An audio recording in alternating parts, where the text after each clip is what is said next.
d'avoir accepté notre invitation. Vous êtes professeur de droit public à l'Université Paris-Nanterre, donc votre intervention va effectivement s'inscrire à l'aune du droit, et c'est sous cet angle-là que vous allez aborder ce sujet.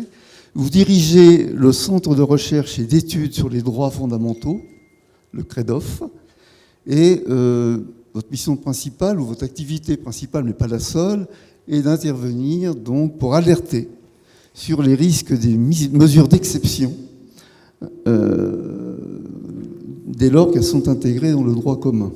Si j'ai bien compris, et d'ailleurs j'ai écouté plusieurs reprises les conférences que vous avez données sur ce sujet, il m'a bien semblé qu'il y a eu depuis quelques années suffisamment d'événements qui ont obligé les pouvoirs publics à prendre des mesures et que ces mesures, effectivement, mesures d'exception ou pas, ont alerté bon nombre de nos concitoyens et nous-mêmes sur la notion de liberté. Et ce qui veut dire que vous êtes soucieuse du respect des droits fondamentaux et des droits de l'homme en France. Donc c'est un peu votre viatique et ce que vous exprimez d'une manière forte dans la présentation qu'on peut trouver en particulier sur Wikipédia. J'ai noté vos récentes publications. Quand je dis récentes, c'est vraiment l'année dernière, 2023. Donc une publication qui est un collectif, si j'ai bien compris, c'est un travail... J'attends de savoir lequel. Oui, c'est laïcité. Non, ça c'est... C'est pas celui-là ? Toute seule. Alors toute seule, très bien, 2023. Et récemment, l'école et la République, la nouvelle laïcité scolaire. Je croyais que vous l'aviez aussi publié tout seul. Absolument. Dans les deux, d'accord. Donc, j'ai cru, voilà. Donc, je vais m'arrêter là. Encore une fois, je vous remercie. C'est une discussion qui est intéressante dans la mesure où elle nous interpelle tous les jours, pas seulement à l'école. Et donc, je vous laisse la parole pour ne pas entamer sur votre temps. Merci. Merci beaucoup pour ces quelques mots d'introduction et surtout merci beaucoup pour l'invitation. Je suis vraiment très contente de venir parler d'un thème qui évidemment m'est cher puisque, comme ça vient d'être dit, j'y ai consacré depuis en fait de nombreuses années, de nombreuses heures. Et puis je suis surtout très contente de la perspective d'échanger avec vous. Donc je vais parler à un certain temps qui m'a été alloué généreusement, mais effectivement, je vais essayer quand même de pas être trop longue pour qu'on puisse échanger. Alors, je suis venue ce soir pour parler effectivement comme juriste qui s'intéresse aux questions de laïcité, pour parler spécifiquement de l'école. Pourquoi l'école ? Parce que, évidemment, l'école, on le sait tous de manière plus ou moins diffuse, est très fortement associée à la notion de laïcité. Ça vient d'être rappelé, l'école est le lieu de l'éducation à la citoyenneté, est une institution phare de la République. Et bien au-delà, l'école est aussi en lien avec l'ensemble ou toute une série de valeurs républicaines dont la laïcité n'est qu'une, mais on pourrait parler aussi d'égalité, de citoyenneté et de beaucoup d'autres notions dont on donne mission à l'école d'être vraiment un des lieux où elles se transmettent et ce qui fait vraiment de l'éducation une mission républicaine très importante. Donc je vais parler de l'école et de laïcité. Jusque-là, rien n'est très original, mais en parlant d'école, je vais essayer de vous convaincre de l'intérêt qui s'attache à parler non seulement de l'école publique, c'est-à-dire celle qu'on a peut-être spontanément en tête quand on pense laïcité et école, mais parler aussi de l'école privée, et j'essaierai de vous expliquer pourquoi. En 2 mots, on peut dire simplement que l'école privée, c'est pas une réalité marginale dans le pays. Il y a à peu près 18% des élèves en âge scolaire qui sont scolarisés à l'école privée, et il y a d'autres facteurs qui témoignent de son importance, mais aussi parler de l'école privée, pas seulement parce que c'est important numériquement en termes de nombre d'élèves ou de part du budget de la nation qui soutient l'école privée, mais aussi parce que, comme je vais essayer de vous l'expliquer, je crois qu'en regardant ce qui se passe à l'école privée, quel est le statut de l'école privée, comment l'école privée s'articule avec justement les principes de laïcité, d'égalité, etc. Je crois qu'on apprend beaucoup de choses en réalité sur nos principes républicains. Donc voilà un peu pour le thème de l'intervention de ce soir, donc l'école un peu comme laboratoire pour essayer de comprendre la laïcité, à la fois la signification du principe et puis peut-être certaines des tensions ou des discussions récurrentes dont vous savez bien qu'elles nourrissent notre débat public. Alors, je vais commencer avec l'école de manière générique pour simplement dire que, évidemment, si je vous dis que l'école, historiquement, a été le berceau de la laïcité, je ne dis pas quelque chose qui va vous bouleverser, probablement. On associe, comme je le disais il y a un instant, assez facilement la notion d'école, enfin, l'institution scolaire avec le principe de laïcité. Néanmoins, deux petites choses qui me paraissent intéressantes sur cette association qui nous vient assez spontanément à l'esprit. D'abord, elle est assez récente. En réalité, associer école et laïcité, penser tout de suite école républicaine, école laïque, quand on parle d'école, c'est finalement quelque chose de relativement récent. Sur l'histoire longue, en réalité, en France, c'est l'Église catholique qui a longtemps eu la mainmise sur l'éducation. Et ça n'est en vérité que depuis à peu près le début du XIXe siècle, le politiste Yves Deloy identifie ça au tournant des années 1820-1830, que l'école, comme il le dit, devient une affaire d'État. C'est-à-dire, c'est à partir de ce moment-là que véritablement, à la fois par la croissance du budget de l'instruction publique, par la construction effective d'écoles dans un grand nombre de communes du territoire, c'est vraiment à partir de ce moment-là que l'école va vraiment devenir un sujet de préoccupation important pour la puissance publique. Néanmoins, là, on est au début du XIXe siècle, on n'est pas encore dans l'école laïque, c'est-à-dire que même si l'État s'implique, l'école, l'éducation, demeure un peu une sorte de coproduction entre l'État et l'Église catholique qui continue d'avoir un rôle très important. De nombreux maîtres de l'instruction publique sont des religieux, et donc on a vraiment encore quelque chose comme une collaboration, une coproduction entre l'État et l'Église catholique en la matière. Et de ce point de vue, la rupture, c'est, vous le savez bien, les grandes lois laïques de la fin du XVIIIe siècle, la loi Ferry de 1882, la loi Goblet de 1886, qui va interdire aux religieux d'enseigner, et toute une série d'autres textes. Il y a une quinzaine de textes entre la fin des années 1870 et 1905 qui vont vraiment laïciser l'école. Et c'est évidemment un moment très très important dans l'histoire du principe de laïcité en général, puisqu'il va culminer ce mouvement avec la loi de 1905, la loi du 9 décembre 1905, à laquelle on associe aujourd'hui le régime français de laïcité, qui va prononcer la séparation des églises et de l'État.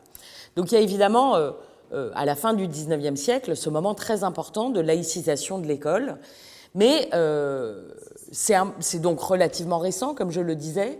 C'est aussi un mouvement qui est relativement contenu. Alors ce n'est pas du tout pour en minimiser l'importance, ni historique, ni sociale, ni politique, mais qui est relativement contenu dans le sens où quand on parle des lois laïques de la fin du XIXe siècle, on parle en réalité de lois qui ont laïcisé les programmes, qui ont laïcisé le corps enseignant, je le disais tout à l'heure, avec la loi Goblet qui interdit désormais aux religieux d'enseigner, et avec des lois qui ont laïcisé les bâtiments. Et vous avez ici une illustration du retrait des crucifix, puisque évidemment, à la faveur de ces lois de laïcité scolaire, il a fallu, dans les écoles comme dans d'autres institutions publiques, les hôpitaux par exemple, les tribunaux, retirer les signes religieux.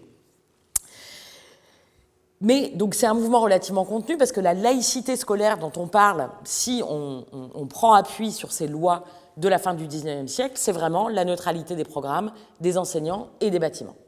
En d'autres termes, on ne parle pas du tout à cette époque de laïcité concernant les élèves ou d'obligations liées au principe de laïcité qui pèseraient sur les élèves. Donc voilà ce qu'on peut dire sur cette association historique très profonde entre la laïcité et l'école. Et donc évidemment, dire que l'école est le berceau de la laïcité, encore une fois, rien de très bouleversant. De la même manière, vous ne serez pas bouleversés si je vous dis que aujourd'hui, l'école continue d'être un des lieux phares du débat public Sur la laïcité, c'est aussi une très grande banalité. Vous avez tous à l'esprit les rebondissements incessants de la question de la laïcité scolaire. Alors si on se place dans l'histoire relativement courte, on a, j'ai mis sur la diapositive deux marqueurs importants, me semble-t-il. Depuis la rentrée de septembre 1989, où dans le collège Gabriel Havès de Creil, Fatima et Leïla Achaboun et Samira Saïdani ont été exclus du collège parce qu'elles refusaient de retirer leur voile, jusqu'à la note de service publiée par l'éphémère ministre de l'Éducation nationale, Gabriel Attal, le 31 août 2023, qui interdisait le port de l'abaya et du camis à l'école. Vous voyez bien que voilà, sur toute cette période, fin des années 80 jusqu'à aujourd'hui, la laïcité scolaire continue d'être un sujet voilà, très récurrent, très présent dans le débat public, qui suscite de nombreuses interventions de l'autorité publique. Alors, il y a donc une sorte de permanence du débat sur la laïcité à l'école. C'est un débat qui est ininterrompu. Pour autant, ça n'est pas un débat qui est linéaire. Bien au contraire, il a connu des évolutions très profondes. Alors, je me resitue ici avec cette troisième diapositive à la fin des années 1980, puisque après que les trois jeunes filles que je viens de mentionner ont été exclues du collège Gabriel Havès à Creil pour avoir refusé de retirer leur voile, la question de la laïcité scolaire est entrée avec une très grande force dans le débat public pour quasiment ne plus en disparaître jusqu'à aujourd'hui. Une des manifestations de cette entrée assez fracassante dans le débat public, c'est la couverture du Nouvel Observateur de novembre 1989 que vous avez ici, avec une tribune signée par, comme ça apparaît, Elisabeth Badinter, Régis Debray, Alain Finkielkraut, Elisabeth de Fontenay et Catherine Kinsler, qui s'appelle « Prof, ne capitulons pas » et qui emploie des mots très forts, puisque cette tribune fait référence à un Munich de l'école républicaine qui adviendrait ou serait advenu si les trois jeunes femmes dont je parlais il y a un instant étaient admises à rester au collège avec le voile islamique qu'elles souhaitent porter. Alors, après cette entrée fracassante dans le débat public, il y a eu un moment juridiquement très important de cette question de la laïcité scolaire, de cette question du voile à l'école. Les autorités juridiques les plus éminentes ont été mobilisées. Le Premier ministre de l'époque, Lionel Jospin, a demandé au Conseil d'État, qui est, comme son nom l'indique, un conseiller de l'action publique, mais qui est aussi le juge suprême en matière administrative, de dire si le principe de laïcité devait juridiquement être compris comme autorisant ou interdisant le port par, en l'occurrence de jeunes femmes musulmanes, du voile à l'école. Et la réponse juridique a été assez claire, puisque, vous l'avez sous les yeux, le Conseil d'État, dans son avis de novembre 1989, parle d'une liberté reconnue aux élèves qui comportent pour eux le droit d'exprimer et de manifester leurs croyances religieuses à l'intérieur des établissements scolaires. Et il est bien précisé que ce droit des élèves à manifester leurs croyances religieuses à l'école n'est pas par lui-même incompatible avec le principe de laïcité. Donc la position des plus grands acteurs du droit à la fin des années 80, c'est bien de dire que le principe de laïcité ne s'oppose pas à la manifestation par les élèves de leurs croyances religieuses à l'école. Et en fait, ça renvoie à ce que je disais il y a un instant, c'est-à-dire que le principe de laïcité tel qu'il s'est construit dans le milieu scolaire à la fin du XIXe siècle est relativement contenu en cela qu'il concerne les programmes, les bâtiments, les enseignants, mais pas les élèves. Le principe de laïcité, dans sa version historique fin du XIXe siècle, ne dit rien des élèves, et on est à peu près au même point, un siècle plus tard, en 1989, comme l'exprime le Conseil d'État. Ça, c'est la position que le Conseil d'État a en novembre 1989 lorsqu'il est interrogé par le Premier ministre, mais tout au long de la décennie des années 90, le Conseil d'État va être saisi de procès, de litiges juridiques opposant des élèves, leurs familles, les institutions scolaires, le ministre et les différentes autorités scolaires, sur la question de savoir si une école peut mettre dans son règlement intérieur que le port de signes religieux est interdit, ou sur le point de savoir si telle ou telle sanction disciplinaire prise à l'encontre d'élèves qui manifesteraient leurs croyances religieuses sont acceptables ou pas. Et le Conseil d'État, pendant toutes les années 90, pendant la première moitié des années 2000, va rester sur la même position. Et c'est la deuxième partie de la diapositive. Je vous ai mis un arrêt, si vous êtes féru de détails juridiques, un arrêt qui s'appelle l'arrêt Kairois, qui date du début des années 90, mais il y en a des dizaines et des dizaines, où le Conseil d'État répète que le port par les élèves de signes par lesquels ils entendent manifester leur appartenance à une religion n'est pas par lui-même incompatible avec le principe de laïcité. Donc ça, c'est un premier temps de la réponse juridique à cette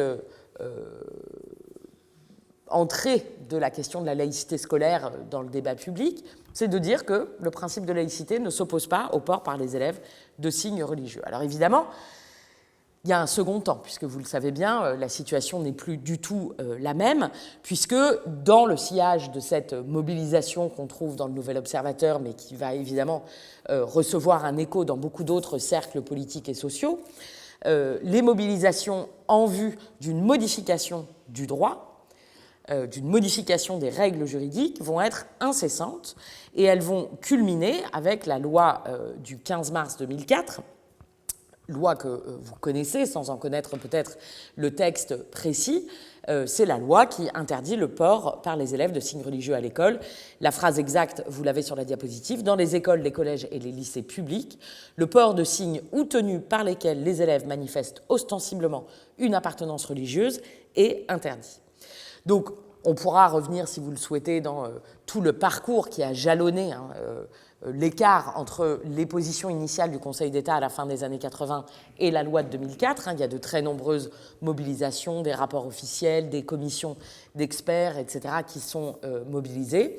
Toujours est-il que depuis 2004, la règle est désormais celle-ci, étant entendu qu'on est vraiment dans une redéfinition du principe de laïcité, puisque le titre de la loi du 15 mars 2004, c'est la loi qui, en application du principe de laïcité, interdit aux élèves, etc. Donc on a bien une nouvelle signification qui est prêtée au principe, puisque désormais, la laïcité interdit aux élèves de porter des signes ou tenues par lesquels ils manifestent ostensiblement leur appartenance religieuse. Alors, cette loi, elle date du 15 mars 2004, cette nouvelle règle, cette nouvelle compréhension du principe de laïcité date du 15 mars 2004, c'est-à-dire qu'elle a 20 ans, et 20 ans, c'est un bon âge pour commencer à essayer de faire un bilan. Qu'est-ce qu'on peut dire sur 20 ans d'application de la loi de 2004 ? Alors, la manière dont je présente les choses dans le livre sur l'école, c'est de suggérer que 20 ans d'application révèlent qu'il y a à peu près 3 grands défis pour ce nouveau régime de laïcité scolaire. Un premier défi, c'est le défi de l'égalité. Défi de l'égalité parce que, évidemment, comme ça ressort de manière très fréquente dans le débat public, et comme c'est réapparu encore en août 2023 avec la circulaire de Gabriel Attal sur l'abaya, la chose qui est assez difficilement contestable, c'est que les groupes sociaux qui essuient le plus les rigueurs de ce nouveau régime de laïcité scolaire, eh bien, c'est les élèves musulmans, et particulièrement, parmi les élèves musulmans, les élèves musulmanes, puisque c'est le voile, véritablement, qui semble être, de manière prépondérante, dans le viseur des autorités scolaires en charge de l'application du régime de 2004, ainsi que dans la réalité contentieuse à laquelle ça peut donner lieu lorsqu'il y a des conflits entre l'autorité scolaire et les élèves ou les familles. Donc évidemment, ça c'est une première question qui est évidemment une question très importante, qui est de savoir si et dans quelle mesure ce régime de laïcité scolaire est capable, soit en principe, soit dans son application pratique, de respecter un autre grand principe républicain, qui est le principe de l'égalité. Un deuxième défi dont on peut parler, c'est celui que j'appelle le défi de la sémiotique. Alors la sémiotique, c'est l'étude de tout processus d'interprétation des signes, de fabrication de la signification prêtée aux signes. Et ici, il y a quelque chose de très intéressant dans la loi de 2004, mais on pourrait parler d'autres textes, c'est-à-dire dans des règles juridiques qui entendent saisir des signes ou des tenues par lesquels les élèves, ici, expriment des croyances religieuses. C'est en réalité, sur le plan de la méthode, très compliqué de formuler des règles en ces termes, c'est-à-dire en disant on va interdire des signes ou des tenues par lesquels ceux qui les portent entendent exprimer des croyances religieuses, politiques, philosophiques, etc. Pourquoi ? Parce que ça pose différentes questions. D'abord, quelle est la compétence de l'autorité publique pour définir des signes comme étant des signes religieux ? Comment est-ce qu'on peut dire qu'un signe est religieux ? Alors ici, la loi de 2004 s'accompagne d'une circulaire d'interprétation, c'est très souvent le cas pour les textes législatifs, et cette circulaire d'interprétation, elle dit que elle donne des exemples de signes qui ont en eux-mêmes une signification religieuse, c'est le voile, la kippa et la croix de grande taille. Donc là, ce seraient des signes dont il est possible de considérer qu'en eux-mêmes, leur port signale une contravention à l'interdiction législative de 2004. Mais en réalité, la loi de 2004, elle interdit une autre catégorie de signes, c'est-à-dire pas seulement les signes qui, en eux-mêmes, communiquent la manifestation d'une croyance religieuse, mais aussi les signes qui acquièrent cette caractéristique à raison du comportement de l'élève. C'est-à-dire qu'il y a toute une série de cas dans lesquels les autorités scolaires et le juge vont accepter que certains signes, je pense à un bandana, je pense à un bonnet en laine, je pense à une jupe longue, ces signes soient qualifiés de signes interdits par la loi de 2004, non pas bien sûr parce que ce sont des signes qui en eux-mêmes manifestent des croyances religieuses, un bandana a priori ne manifeste pas directement des croyances religieuses, mais à cause du comportement de l'élève, les autorités scolaires, suivies par le juge, vont accepter que un bandana, une jupe, un bonnet, puisse être considéré comme un signe entrant en contravention avec la loi de 2004. Et donc là, vous voyez bien, encore une fois, la difficulté de méthode.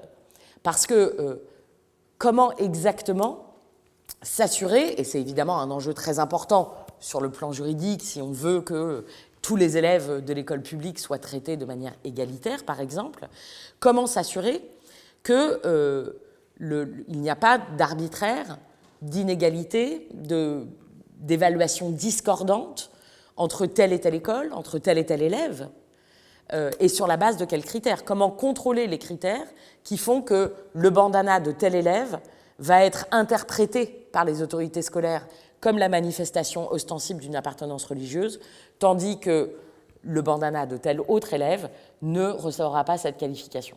Donc on a là un défi, me semble-t-il, qui est très grand, qui est lié tout simplement aux questions de méthode soulevées par l'ambition du législateur de pouvoir isoler des signes qui manifestent ostensiblement leur croyance religieuse. Alors, vous m'entendez, et peut-être vous demandez-vous pourquoi diable il y a les photos qui figurent sur la diapositive qui est derrière, mais c'est simplement parce que il me semble que ce sont deux photos qui illustrent bien en fait la dimension difficulté de méthode que j'essaye de décrire. La première photo, celle qui est pour vous sur la gauche, c'est la photo qui a accompagné. C'est la photo en fait de la campagne officielle de communication du gouvernement français suite à la loi d'octobre 2010 qui a interdit la dissimulation du visage dans l'espace public, c'est-à-dire en réalité qui a interdit le port du voile intégral, le niqab. Et le slogan adopté par cette campagne tout à fait officielle de communication du gouvernement, c'est « La République se vit à visage découvert ». Et donc, effectivement, vous vous rappellerez peut-être qu'au moment des débats autour de la loi interdisant le port du niqab, il y a eu effectivement un grand engouement dans les discours politiques, et y compris au Parlement, autour de l'idée que la visibilité du visage, le dévoilement du visage, était tout à fait essentiel pour préserver les conditions de la vie en société, pour préserver les conditions du vivre ensemble, de sorte que, véritablement, le fait d'avoir le visage découvert est devenu une sorte de comportement républicain, comme l'exprime le slogan. Et 10 ans plus tard, à la faveur de la pandémie mondiale de Covid, où en France comme ailleurs, il a fallu se voiler le visage, on voit bien que, en réalité, un geste presque en miroir, opposé, le voilement, enfin la dissimulation du visage par le masque chirurgical, est devenu le comportement citoyen par excellence. Alors, je ne veux pas faire d'analogie hasardeuse entre le niqab et le masque chirurgical, ce n'est pas du tout mon propos. Ce qui m'intéresse ici, c'est vraiment la transformation justement du discours sur ce qu'est un comportement républicain et qui me semble pouvoir éclairer cette difficulté de méthode à laquelle je faisais référence précédemment, difficulté de méthode ou évolution dans le discours qui me paraît particulièrement saisie, peut-être au-delà du masque chirurgical lui-même, par le fait que sur celui qui est ici porté par le chef de l'État, il y a le drapeau qui lui-même communique d'emblée, peut-être pas à la République, mais en tout cas la nation et le fait que c'est ici un geste citoyen qu'il s'agit d'ériger en modèle. Le troisième défi dont on peut parler au bout de 20 ans d'application de la loi de 2004, c'est ce que j'appelle le défi de l'analyse spatiale, puisque en réalité, la loi de 2004, j'ai remis la formulation exacte ici sur la diapositive, elle vise les élèves. C'est-à-dire que la loi de 2004, il faut bien comprendre qu'on a un principe général de liberté dans le droit français, qui inclut la liberté religieuse, et la loi de 2004, c'est une loi qui vient par exception interdire, dans certaines configurations, le port de signes ou tenues par lesquels les élèves manifestent ostensiblement leurs croyances religieuses. Et donc, comme toute restriction, elle doit être interprétée strictement. Or, qui est visé par la loi de 2004 ? C'est vraiment les élèves. Ils sont visés en tant qu'ils sont élèves, en tant que, statistiquement, ils sont mineurs. Il y a des exceptions, bien sûr, mais la plupart des élèves des écoles, collèges et lycées sont mineurs. Et il y a une logique, ici, de protection au principe de la loi de 2004. Et donc, on va vraiment justifier cette interdiction pour les élèves qui sont saisis comme élèves. Ça, c'est la lettre de la loi de 2004. Mais au bout de 20 ans d'application, on se rend compte qu'il y a un certain nombre de glissements dans l'interprétation qui en est faite, puisque bien souvent, cette loi de 2004, il y est fait référence aujourd'hui comme une loi qui interdit non pas aux élèves de porter des signes religieux, mais qui interdit les signes religieux à l'école, saisis comme un espace. C'est-à-dire, c'est comme si on se détachait un peu, et ça, bien sûr, ça chiffonne les juristes, comme si on se détachait un petit peu de la lettre de la loi, pour dire finalement, cette loi de 2004, elle interdit les signes religieux, pas seulement aux élèves, mais en fait, dans l'école. Et donc, c'est ce que j'appelle une interprétation spatiale de l'interdiction, qui, du coup, va au-delà de ce qui était initialement visé par le législateur de 2004. Et c'est la raison pour laquelle, peut-être avez-vous souvenir dans la presse de lire des interrogations récurrentes sur est-ce que les parents, lorsqu'ils accompagnent des sorties scolaires, peuvent être soumis à l'obligation de neutralité religieuse? Est-ce que des stagiaires en formation professionnelle, dont il se trouve que la formation à laquelle ils sont inscrits a lieu dans un lycée public, peuvent, alors même que ce sont des adultes, travailleurs, être soumis à l'interdiction de porter un signe religieux, tout simplement parce qu'ils pénètrent dans l'enceinte d'un établissement public d'enseignement, etc. Donc là aussi, on a un défi assez important, me semble-t-il. Donc voilà peut-être l'essentiel de ce que je voulais dire sur cette association laïcité, école publique, d'où elle vient, ce qu'elle signifie aujourd'hui et ce qu'on peut dire en gros comme questions ou interrogations qui sont soulevées par 20 ans d'application du régime nouveau de laïcité scolaire défini par la loi de 2004. Mais je voudrais, et je vous le disais en introduction, en venir aussi à l'école privée, l'attirer un peu dans la discussion. D'abord parce que l'école privée, c'est un régime et une réalité très robuste. La réalité, je le disais tout à l'heure, environ 18% d'élèves qui sont scolarisés dans l'enseignement privé, c'est un peu plus de 2 millions d'élèves. La moyenne, c'est à peu près un peu plus de 14% dans l'enseignement primaire, un peu plus de 20% dans l'enseignement secondaire, mais il y a des très grandes disparités régionales. On est en région parisienne et on atteint bientôt 50% d'élèves scolarisés dans l'enseignement privé dans la région parisienne. L'enseignement privé, par ailleurs, c'est massivement un enseignement confessionnel. Il y a un rapport de la Cour des comptes qui est paru en juin 2023 qui établit que 96% de l'enseignement privé sous contrat est un enseignement confessionnel. Et dans ces 96%, on a 95% d'établissements privés qui sont catholiques. D'accord ? Donc c'est une réalité très particulière et c'est une réalité qui est très robuste parce que l'enseignement privé, il existe en France dans des conditions juridiques qui ont été scellées par la loi Debré du 31 décembre 1959. La loi Debré du 31 décembre 1959, elle fait un certain nombre de choses. D'abord, elle affirme le principe de la liberté de l'enseignement, c'est-à-dire que les établissements privés sont libres de se créer. Il y a des conditions minimales de grades et de diplômes et de conditions de moralité par ceux qui créent des établissements privés, mais une fois ces conditions remplies, on peut créer une école privée. Et lorsque l'école privée est créée, l'État offre le choix entre deux formules. L'école peut rester hors contrat, elle a une liberté alors maximale et elle ne va pas bénéficier de financement public, ou elle peut choisir d'être sous contrat, auquel cas elle va bénéficier d'un financement public qui est un financement public très important, puisque, grosso modo, l'ensemble de la rémunération des personnels enseignants est imputé au budget de l'État, et un certain nombre de dépenses de fonctionnement, voire dans une certaine mesure certaines dépenses d'investissement, peuvent être prises en charge, soit par le budget de l'État, soit par les budgets des collectivités locales, ce qui nous amène pour l'année 2023 à la somme de 8 milliards d'euros qui sont inscrits au budget de l'État. 8 milliards d'euros, c'est 14% du budget de l'éducation nationale. Je vous rappelle que le budget de l'éducation nationale, c'est le plus grand budget qui existe en France. Et à ces 8 milliards d'euros qui sont imputés au budget de l'éducation nationale, il faut encore ajouter à peu près 4 milliards d'euros qui sont apportés par les collectivités locales, ce qui explique le chiffre d'un peu plus de 12 milliards d'euros d'argent public qui bénéficient à l'ensemble des établissements privés sous contrat.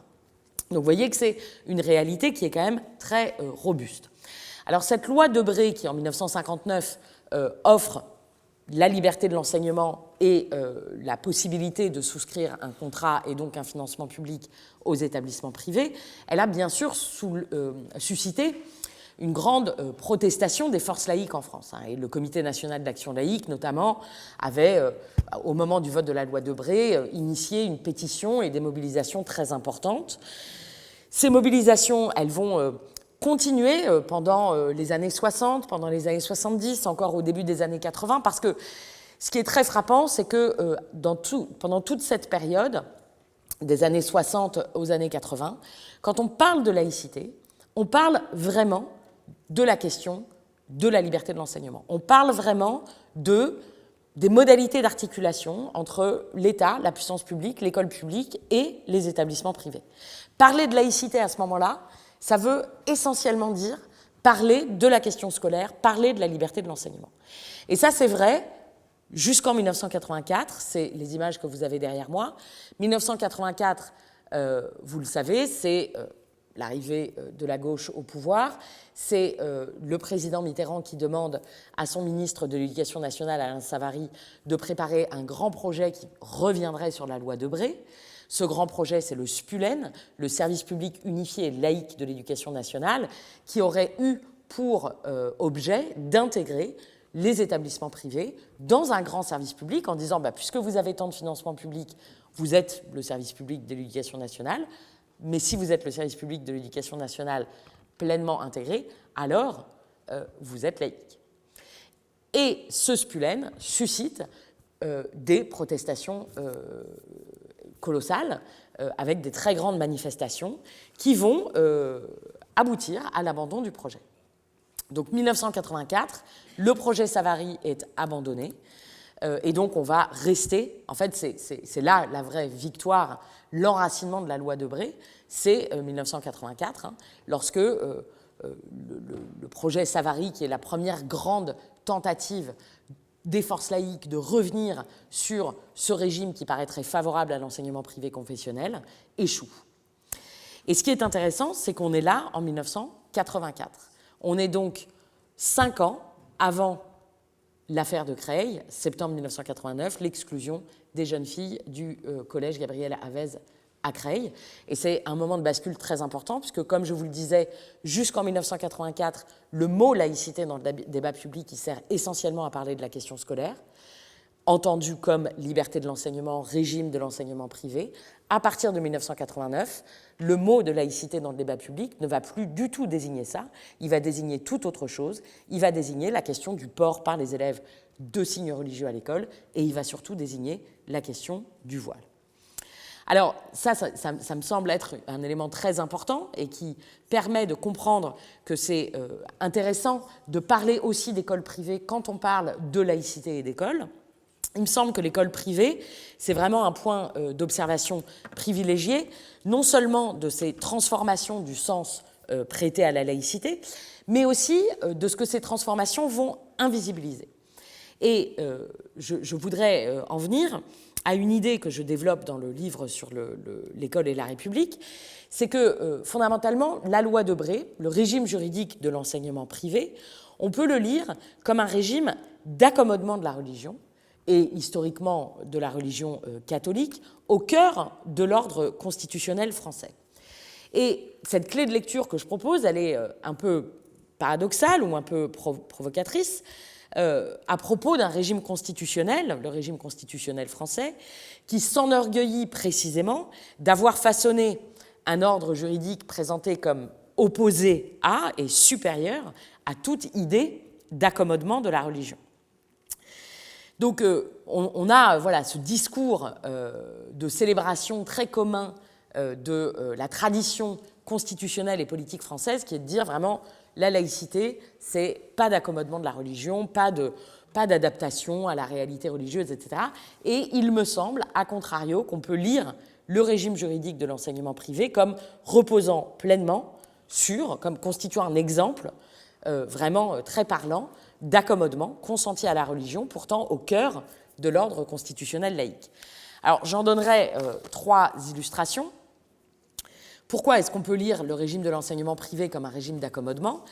D'abord et avant tout parce que à l'école privée, le mot de laïcité n'a pas la même signification qu'ailleurs. Or, le mot de laïcité, il figure à l'article 1er de la Constitution française. Les écoles privées ne sont pas situées à l'extérieur de l'ordre constitutionnel. Et donc, il me semble qu'on peut lire là un premier exemple d'accommodement de la tradition laïque ou d'adaptation de la signification du principe pour tenir compte de la spécificité de l'enseignement confessionnel. Pourquoi est-ce que ce terme de laïcité n'a pas du tout le même sens à l'école privée ? D'abord et avant tout parce que les personnels, les bâtiments peuvent exprimer la religion. On ne va pas interdire des signes religieux dans les établissements confessionnels. On ne va pas interdire aux enseignants qui, en partie, sont choisis en référence à un certain ethos confessionnel d'exprimer leur confession à l'école. On ne va pas interdire aux élèves d'exprimer leurs croyances religieuses à l'école. La loi de 2004 ne s'applique pas dans les établissements privés d'enseignement. Vous avez vu tout à l'heure la formulation de la loi. Elle fait interdiction aux élèves de l'enseignement public de porter des signes ou tenues par lesquels ils expriment leurs croyances religieuses, mais évidemment, ça ne s'applique pas à l'école privée. Les écoles privées sont bien sûr tenues, lorsqu'elles sont sous contrat, c'est-à-dire lorsqu'elles bénéficient d'un financement public, de respecter les programmes officiels de l'éducation nationale. C'est la contrepartie de leur association au service public de l'éducation nationale. Alors, ça signifie qu'elles peuvent ajouter à ces programmes, puisque précisément dans les écoles privées, puisqu'elles peuvent affirmer un caractère propre, on peut avoir des heures d'enseignement religieux, des heures de pastorale, des célébrations religieuses, etc. Donc les écoles privées peuvent ajouter au programme officiel de l'éducation nationale, elles ne peuvent pas en principe soustraire quoi que ce soit. Or, là aussi, on voit qu'il y a un certain nombre de tensions et de difficultés, et très souvent, pour ce qui est de l'enseignement d'éducation à la sexualité qui est obligatoire dans les programmes scolaires depuis 2001, on note un certain nombre de tensions. Et je vous ai mis ici un document qui n'est pas secret, vous pouvez le trouver sur Google aussi facilement que moi, qui est une note du secrétariat général de l'enseignement catholique, qui, alors elle est un peu ancienne dans le sens où elle évoque une circulaire de 2003 qui a depuis été modernisé, mais enfin la position de principe est la même. Le secrétariat général de l'enseignement catholique estime ici que la circulaire relative à l'éducation à la sexualité ne s'applique pas aux établissements privés sous contrat. Alors, moi, juridiquement, je n'explique pas ce raisonnement, puisque un enseignement sous contrat est tenu de respecter les programmes officiels, et je n'ai jamais trouvé aucune règle qui permette de soustraire tel ou tel morceau du programme à cette obligation. Mais c'est pour vous donner un exemple de cette laïcité qui n'a pas exactement le même sens, ni dans les principes, ni dans les faits. Deuxième illustration de cette idée selon laquelle le régime de l'enseignement privé peut se lire comme une forme d'accommodement consenti à la religion, c'est tout simplement cette question du financement public. La loi de 2005, la loi de 1905, la loi du 9 décembre 1905 de séparation des églises et de l'État, énonce en son article 2 que la République ne reconnaît, ne salarie ni ne subventionne aucun culte. On en tire généralement l'idée qu'il y a en droit français un principe de non-financement public du culte.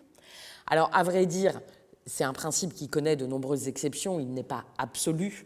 Il y a toute une série de raisons pour lesquelles il y a des formes directes et indirectes de financement public du culte, mais néanmoins, l'idée de non-subventionnement et non-salariat d'activités cultuelles demeure.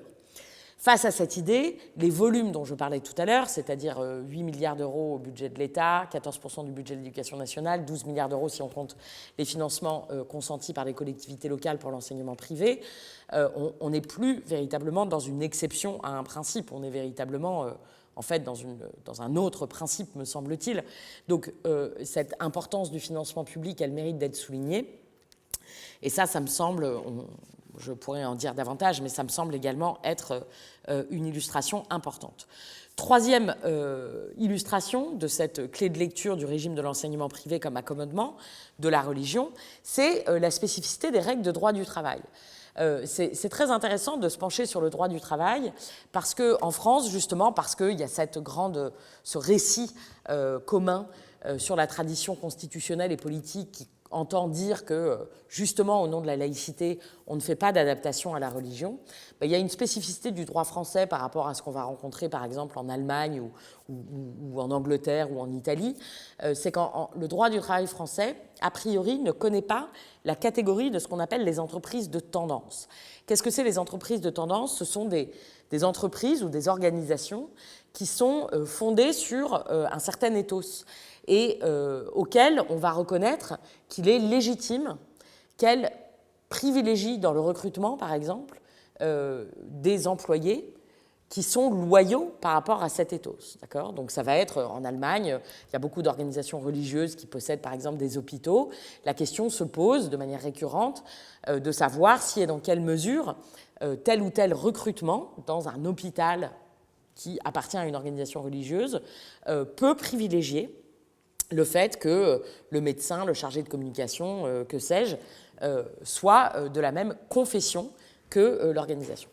En France, ce n'est pas ancré du tout dans la tradition juridique, précisément à cause de cette tradition dont je parlais. Néanmoins, s'il y a un exemple d'organisation qui, en tant qu'employeur, ont pu bénéficier dans le droit français d'adaptation, c'est les écoles privées. Et donc, on a un certain nombre d'exemples juridiques où des juges ont pu admettre qu'une école privée pouvait, au nom de son caractère propre confessionnel, licencier une enseignante qui avait divorcé. Ça a été le cas il y a longtemps maintenant, à la fin des années 70, dans un établissement privé d'enseignement catholique, ou exiger, d'une certaine manière, que les maîtres de l'enseignement privé respectent le caractère propre de l'établissement confessionnel. Donc on a un certain nombre de règles ici aussi qui, me semble-t-il, sont assez intéressantes. Alors, je vais me taire parce que sinon je ne vais pas respecter ce que je disais tout à l'heure sur le fait que je voudrais qu'on ait quand même le temps d'échanger. Mais je voudrais simplement conclure par cette diapositive en disant que quand on regarde ensemble école privée et école publique, on voit qu'en réalité, le régime de laïcité, il est évidemment, c'est une banalité de le dire, plus complexe que ça n'apparaît souvent dans le débat public, mais surtout qu'il se nourrit de nombreux paradoxes en cascade. Alors, quelques-uns de ces paradoxes, on pourrait les lister comme suit. D'abord, le discours républicain de la laïcité tel qu'il s'est cristallisé dans les mobilisations qui ont mené à la loi de 2004 sur l'interdiction des signes religieux à l'école, eh bien, dans les faits, il est difficile de contester qu'il a conduit à évincer un certain nombre d'élèves de l'école publique. Alors, pour toute une série de raisons d'existence et d'accès aux données, il est impossible de donner des chiffres. Néanmoins, on a un certain nombre de témoignages, à commencer par le fait qu'en 2004, lorsque la loi du 15 mars 2004 a été adoptée, il n'existait pas d'écoles privées musulmanes en France. Il en existe aujourd'hui un certain nombre. Là encore, il est difficile de dire les chiffres, je peux revenir sur les problèmes de données, mais voilà. C'est un point qui me semble intéressant parce que tout le discours sur la loi de 2004, justifié par une certaine compréhension républicaine de la laïcité qui veut faire de l'école véritablement un sanctuaire préservé de la religion, etc., peut dans une certaine mesure être interprété comme ayant produit pour partie un effet inverse, puisque précisément on a pu encourager, corrélation n'est pas causalité, mais néanmoins, l'apparition de nouveaux établissements confessionnels. Deuxième paradoxe, l'apparition d'établissements musulmans, en retour, s'est mis à inquiéter un certain nombre de promoteurs de cette nouvelle compréhension du principe de laïcité, de sorte que depuis un certain nombre d'années, depuis la fin des années 2010, on assiste à une multiplication de textes législatifs qui reviennent sur le régime libéral de l'enseignement privé pour serrer les boulons, rendre plus difficile l'ouverture d'établissements privés, mais ces anxiétés sont directement corrélées, pour le coup, à l'apparition d'écoles musulmanes. Donc, d'une certaine manière, on favorise la création d'écoles musulmanes, et lorsqu'elles apparaissent, on va venir durcir les conditions d'existence ou d'ouverture des établissements privés, confessionnels. Et, paradoxe ultime, pourrait-on dire, on voit apparaître aujourd'hui des occurrences d'écoles confessionnelles, c'est-à-dire d'écoles privées qui affirment un caractère propre confessionnel, mais qui se disent neutres, c'est-à-dire qui exigent la neutralité confessionnelle de leurs élèves, c'est-à-dire qui répliquent dans leur règlement intérieur la loi de 2004, qui pourtant ne concerne que les établissements publics. Alors, les établissements privés sont libres de choisir si on peut porter des signes religieux, si on peut ne pas porter des signes religieux, mais il est très frappant de voir que, là encore c'est difficile à quantifier, mais c'est pas négligeable, on voit un certain nombre d'établissements privés, confessionnels simultanément, et exigeant la neutralité des élèves, ce qui montre bien, me semble-t-il, les paradoxes, parce que l'école confessionnelle privée neutre, me semble-t-il, c'est un paradoxe important. Je vais m'arrêter là pour qu'on puisse avoir le temps d'échanger, et j'espère pas avoir été trop longue, et je vous remercie beaucoup de votre attention. Merci. Je mets mes commentaires de côté, j'y reviendrai après, je donne la parole à la salle. Je suppose qu'il y a des réactions, des questions sur cette très brillante présentation, et évidemment elle n'est pas complète parce qu'elle ne peut pas l'être, mais quand même qui pose bien le problème. Bonsoir. Une question juste par rapport à la fin. Vous avez dit que c'était difficile de mesurer le nombre d'élèves qui sont partis dans des lycées confessionnels, lycées musulmans en l'occurrence. Je ne comprends pas pourquoi c'est difficile de mesurer ça, et je n'ai pas l'impression que le fait d'avoir mis la loi de 2004 a poussé à la création, que ce soit le mouvement principal qui est poussé à la création d'écoles confessionnelles. J'ai plutôt l'impression qu'il y a eu un entrisme qui est arrivé partout en Europe, d'ailleurs, je pense, pas qu'en France, sur ces sujets-là.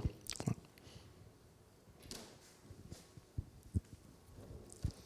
Je réponds tout de suite ou... Oui, bien sûr, oui, au fur et à mesure. Alors, merci beaucoup de la question. Alors, évidemment, la loi de 2004 n'est évidemment pas le seul facteur qui a mené à l'apparition d'écoles privées musulmanes. Il y en a bien d'autres. Il y a des facteurs religieux, déjà. Il y a des facteurs sociologiques, il y a des facteurs de transformation de l'enseignement public aussi. Bruno Pousset, un historien spécialiste de l'école privée, souligne un élément qui me paraît très intéressant, qui est lié au fait que l'enseignement public, dans l'enseignement public, l'enseignement par exemple de la langue arabe a quasiment disparu. Donc ça peut être également un facteur qui peut expliquer le souhait dans un certain nombre de cercles sociaux de pouvoir avoir un enseignement en arabe qui va évidemment pouvoir être offert dans des établissements musulmans plus que dans d'autres établissements privés confessionnels. Donc il y a évidemment une multiplicité de facteurs, et je précisais bien effectivement que corrélation n'est pas causalité, mais néanmoins la corrélation, elle existe. Et il me semble que c'est un élément assez intéressant, d'autant qu'on a un certain nombre de témoignages. Alors, on n'a pas de données chiffrées pour différentes raisons. Alors, on n'a pas de données chiffrées d'abord parce qu'on a un problème avec les données en France, on a un problème avec les données ethniques, on n'a pas de données religieuses. Donc ça, c'est un premier élément qui fait tout simplement qu'on n'a pas les données. On a par ailleurs un problème sur la question de l'enseignement privé, de grande opacité des données. Et là, par exemple, tout ce qui s'est passé ces derniers mois, par exemple, autour, par exemple, de la publication d'un certain nombre de rapports d'inspection concernant un certain nombre d'établissements privés qui ont fait beaucoup de bruit, montre bien qu'on a un problème d'opacité des données, parce que, par exemple, pour la grande affaire du lycée Stanislas, c'est quand même Mediapart, pour ne pas le nommer, qui a publié le rapport de l'Inspection générale de l'enseignement supérieur, et le document n'est pas accessible par les voies officielles. Donc on a aussi un problème quand même de grande opacité des données relativement à l'enseignement privé. Donc ça, c'est quand même un élément très très important. On a néanmoins, du coup, et c'est ce sur quoi on peut travailler, puisqu'on n'a pas le reste, on n'a pas les données chiffrées, on a un certain nombre de témoignages. Et par exemple, Bruno Pousset, encore lui, par exemple, rapporte que il y a un certain nombre de cas, alors je n'ai pas le cas de l'établissement en tête, mais où clairement des jeunes filles qui avaient été exclues des jeunes filles avaient été exclues d'un collège public, et c'est le rectorat local qui a pris les choses en main en demandant à l'établissement privé confessionnel de la zone de bien vouloir les accueillir. Donc on a malgré tout des éléments qui permettent de tracer, il est difficile de les quantifier comme je l'ai dit, mais de tracer les formes de cette circulation.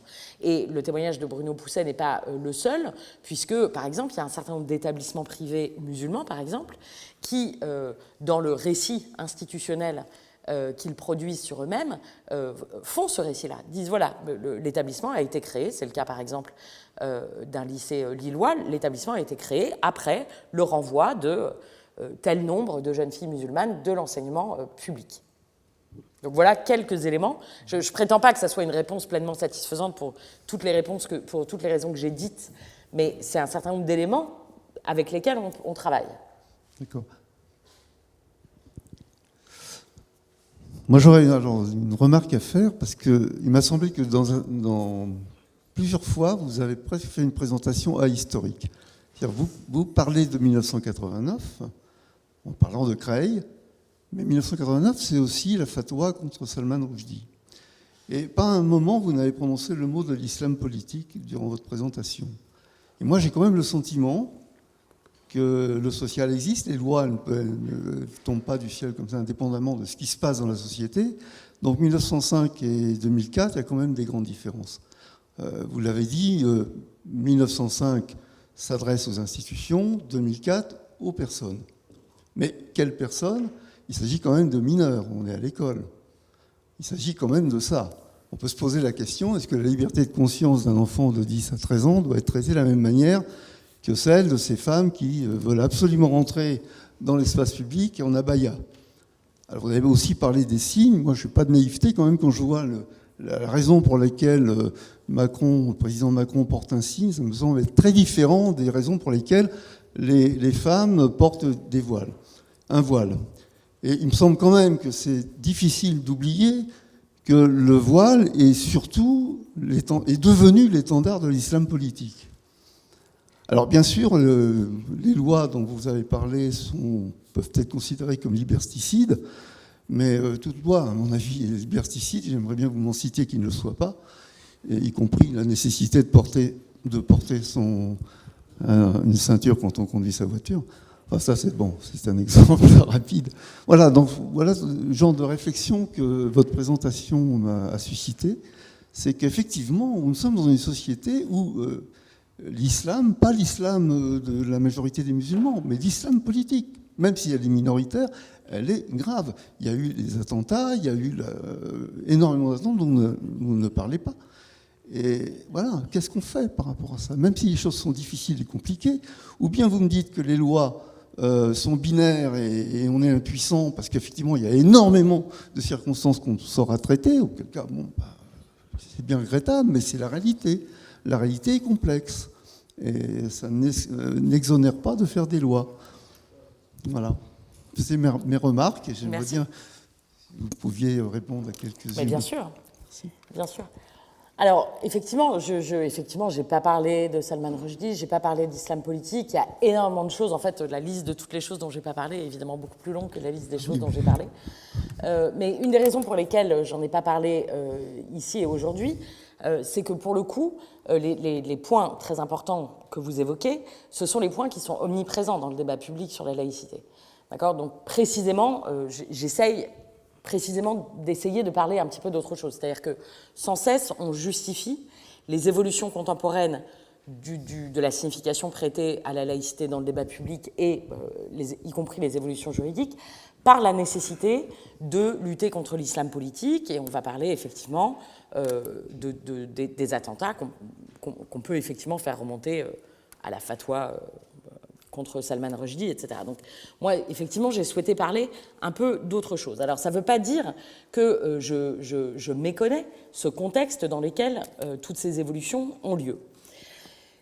Néanmoins, je voudrais dire deux choses. La première, c'est que, et ici, je voudrais faire écho à un travail que je trouve très intéressant de Samia Langar qui s'appelle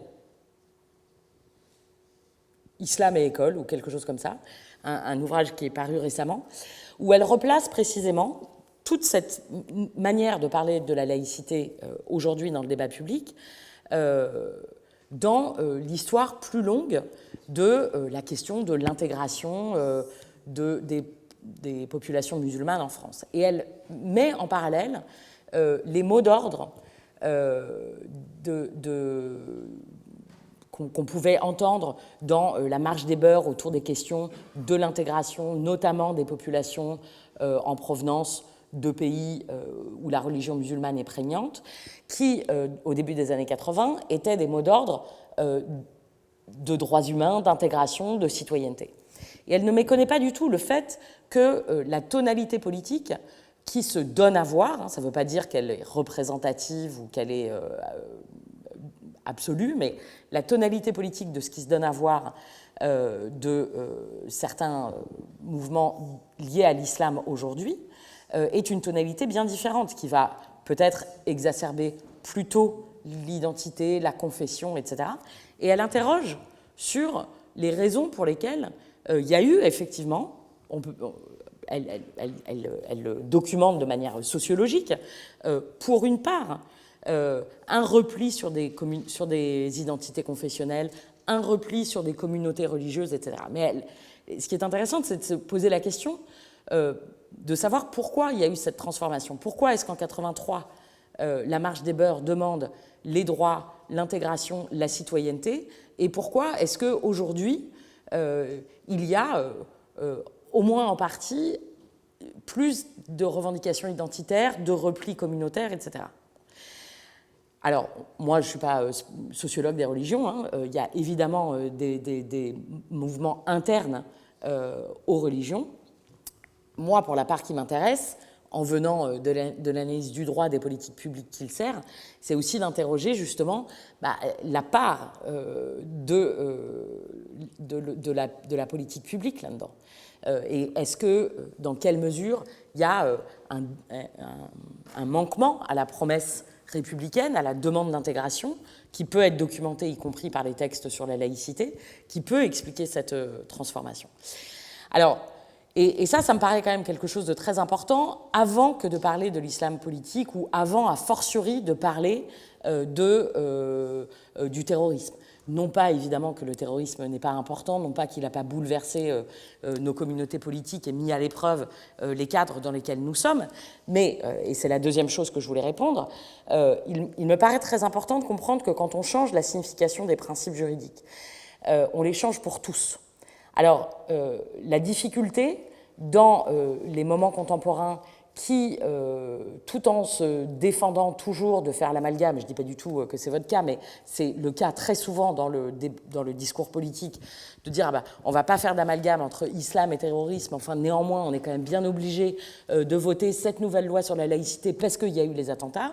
Donc en fait on dit qu'il n'y a pas d'amalgame, mais il y a un peu un amalgame sous-jacent à peu près permanent. La difficulté quand on fait ça, c'est qu'on modifie des opérateurs du pacte républicain, la laïcité, l'égalité, etc. Et on dit qu'on le modifie que pour lutter contre le terrorisme, mais en réalité, on les modifie pour tout le monde. Et j'en donnerai une illustration. Prenez, là j'ai parlé beaucoup d'écoles, mais si on parlait par exemple de la question du port du voile au travail, d'accord ? Le port du voile au travail, il y a eu la grande affaire Babilou, voilà, cette puéricultrice qui a refusé de se conformer à la politique de neutralité qui a été mise en place par la crèche Babilou. Tout le monde en a parlé, le Premier ministre de l'époque, Manuel Valls, ne parlait que de ça pendant des années. Il y a eu des propositions de loi, il y a eu des évolutions juridiques. Aujourd'hui, on accepte, c'est une modification de 2016 du Code du travail, on accepte qu'un employeur fasse le choix de la neutralité convictionnelle dans l'entreprise. C'est-à-dire qu'il est possible pour une entreprise, dans le règlement intérieur, d'insérer des clauses de neutralité qui interdisent aux salariés l'expression des convictions religieuses, mais aussi politiques et philosophiques. Donc j'aime bien prendre cet exemple parce que ça vous montre qu'il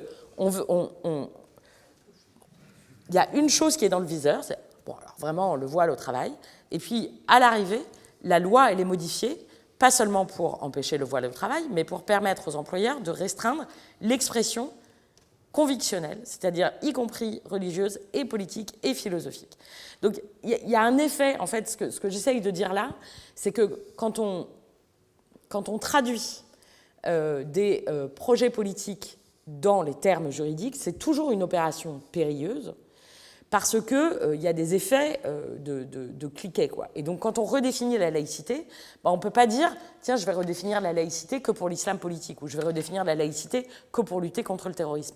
Parce qu'en fait, la laïcité, c'est dans l'article 1er de la Constitution, et redéfinir la laïcité avec une idée en tête, ce n'est pas forcément maîtriser les effets en cascade que ça va produire pour tous.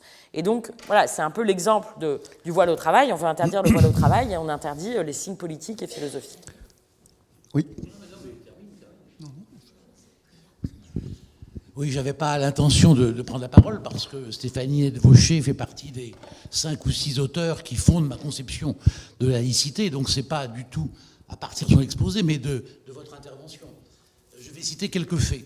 Le premier, que Stéphanie ne pouvait pas tout dire, le premier fait à propos du collège de Creil, c'est qu'en mai, le principal, Ernest Chénière, pose dans la cour avec les élèves voilés. Pourquoi ? Pour financer un projet éducatif. Quelques mois plus tard, il en fait une affaire. Il faut savoir que Ernest Chénière était très à droite et qu'il est devenu même extrême droite depuis. Ça, c'est le premier fait. Deuxième fait, à propos de cette histoire de voile, puisqu'effectivement, ça tourne toujours autour de ça, il y a des gens qui ne comprennent pas la notion de tolérance. Et en France, on a beaucoup de difficultés, effectivement, puisque la laïcité à la française s'est construite largement contre l'idée de tolérance à l'anglo-saxonne. On a l'impression que la tolérance, c'est quelque chose de condescendant. Mais dans le sens moderne, la tolérance, ça n'est pas ça. La tolérance suppose au départ désapprobation. On ne tolère que ce qu'on désapprouve. Et quand on a le pouvoir d'interdire, on décide de ne pas le faire parce qu'on considère que les raisons de le faire sont moralement ou politiquement fragiles. Et quand on tolère le port du voile, ça ne veut pas dire qu'on est favorable au port du voile. Troisième point, toujours sur le voile. Dire que le voile est le signe de l'islam politique, c'est incontestable que l'islam politique a instrumentalisé un grand nombre d'affaires de voile, mais les enquêtes sociologiques extrêmement nombreuses montrent la pluralité, l'équivocité donc du port du voile, la pluralité des motivations. On ne peut pas le réduire aujourd'hui à cela. Enfin, en ce qui concerne la laïcité qui vient dans cette histoire de terrorisme, il faut savoir que de 1982, attentat de la rue des Rosiers, à 2012, attentat de Mohamed Merah à Toulouse, le mot de laïcité n'a jamais été prononcé. Et depuis 2015, attentat que vous connaissez tous, On ne parle que de laïcité, comme si la laïcité pouvait faire reculer le terrorisme. On est quand même là, dans des choses absolument extravagantes, il faut bien le dire. Un dernier mot encore, parce que je pourrais parler l'autre et faire aussi la conférence, maintenant c'est un peu tard.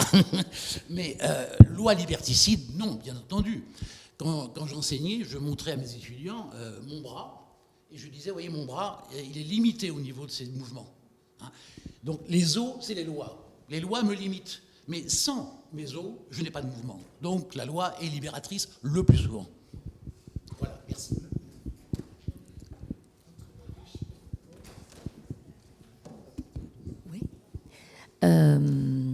D'abord, je vous remercie de cette conférence et je remercie aussi Daniel Kuhn pour cette invitation parce que j'ai été quelque temps responsable de la laïcité à l'Union rationaliste et j'ai mesuré l'immense difficulté de penser ou de parler laïcité, y compris chez les rationalistes. Alors, j'ai beaucoup apprécié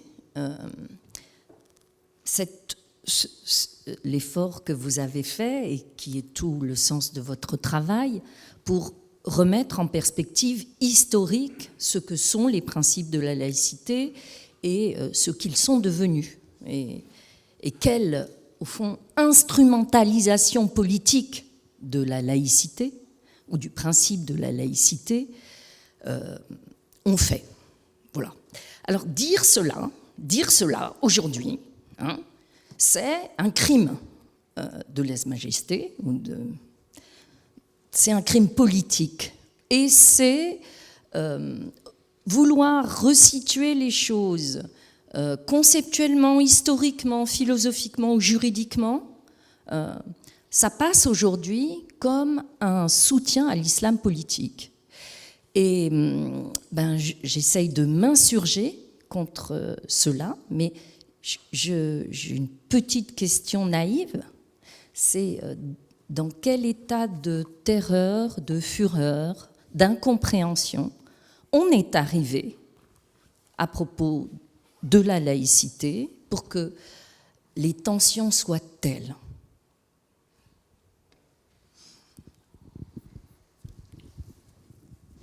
Bon, petite question naïve, mais non, elle n'est pas du tout petite. Non, je ne sais pas, moi je crois que nous sommes tous et toutes témoins en fait de cette anxiété croissante, de la difficulté croissante de parler un peu sereinement de ces questions, pour les raisons que vous avez dites, pour d'autres raisons encore. Et c'est vrai que peut-être, voilà, je rebondirai juste sur ce point. Je crois que ce qui est très important, c'est... il y a évidemment beaucoup d'autres choses très importantes dans la question que vous soulevez, mais une manière de voir l'importance qu'elle revêt, c'est vraiment de prendre la mesure dans laquelle, parfois, c'est vraiment la liberté d'expression qui est mise en cause à la faveur de ces anxiétés immenses. Alors bon, je ne vais pas parler de vous, je ne vais pas parler de difficultés de cette nature, mais je voudrais juste reprendre un cas dont vous avez certainement beaucoup entendu parler, qui me paraît très intéressant, qui est le cas de la dissolution du collectif contre l'islamophobie en France, qui a été décidé par décret signé en Conseil des ministres en décembre 2020, si je ne me trompe pas. Le décret de dissolution du collectif contre l'islamophobie en France était fondé sur deux motifs. Le premier, c'est qu'il était reproché au collectif ses accointances avec le terrorisme. Et le second, c'est qu'il lui était reproché de dénoncer les effets islamophobes des politiques publiques de lutte contre le terrorisme. Le décret a été contesté en justice. Le Conseil d'État, qu'il est difficile de soupçonner pour le coup d'islamo-gauchisme, a censuré le décret sur un point. Il a estimé que le ministre de l'Intérieur n'apportait aucun élément à l'appui de l'argument selon lequel le collectif contre l'islamophobie aurait des accointances avec le terrorisme. Donc le décret aurait pu être annulé. Restait le deuxième fondement, le fait qu'il dénonce l'islamophobie qui résulte des politiques publiques. Et là, le Conseil d'État a dit, ce motif-là est valable, donc je maintiens la validité du décret parce qu'en effet, le CCIF a des propos sans nuance, c'est le texte du Conseil d'État qui dit ça, pour dénoncer l'effet islamophobe des politiques d'État. Donc ça veut dire qu'on a une affaire où nous, on n'a pas accès au dossier. Vous pensez bien, dossier avec plein de notes blanches des services de renseignement. Bon, moi, j'ai évidemment pas accès au dossier. Je lis la décision du Conseil d'État à qui je me fie, qui dit, franchement, le ministère de l'Intérieur, il était très faible sur l'accusation d'accointance avec le terrorisme. Donc, en fait, on a dissous le collectif contre l'islamophobie uniquement parce qu'il dénonce l'islamophobie qui résulte des politiques de lutte contre le terrorisme. Je crois que c'est un bel exemple, quand même, de la mesure dans laquelle, en fait, c'est vraiment la liberté d'expression qui est en cause, derrière, justement, tout ce bruit et cette fureur autour des questions islam politique, terrorisme, voilà, cette dimension très sécuritaire de la laïcité. Une question ? Il y a des signes dont le port ostentatoire peut créer énormément de clivages et qui ne sont pas des signes religieux. Ce sont les signes d'appartenance à telle ou telle organisation sportive. Alors, comment réagissez-vous par rapport à ça, à moins que vous me répondiez que le football est une religion ? Alors, les signes d'appartenance à une fédération sportive, par exemple ?